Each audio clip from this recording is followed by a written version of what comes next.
સરદાર સન્માન યાત્રા પંચમહાલ જિલ્લાના ગોધરા શહેરમાં પહોંચી ત્યારે તેનું ભવ્ય સ્વાગત કરવામાં આવ્યું। આ યાત્રા બારડોલીથી શરૂ થઈ અને સોમનાથ સુધી જવાની છે, જેનો મુખ્ય હેતુ સરદાર વલ્લભભાઈ પટેલના આદર્શો અને દેશની એકતા અખંડિતતાનો સંદેશ લોકો સુધી પહોંચાડવાનો છે।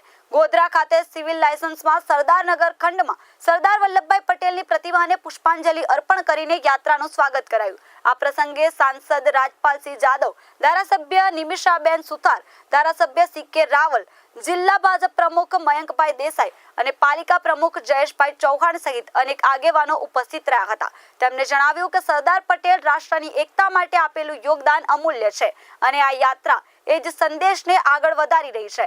ઉલ્લેખનીય છે કે ગોધરા સાથે સરદાર પટેલનો ગાઢ ઐતિહાસિક સંબંધ રહેલો છે। તેમણે પોતાની વકીલાતની શરૂઆત અહીંયાથી જ કરી હતી। આ ઉપરાંત સ્વતંત્રતા આંદોલન દરમિયાન મહાત્મા ગાંધીજી સાથે તેમણે એક સંયુક્ત સભા પણ ગોધરામાં યોજાઈ હતી। આ યાત્રા હવે કરમસદ થઈને સોમનાથ તરફ આગળ વધશે।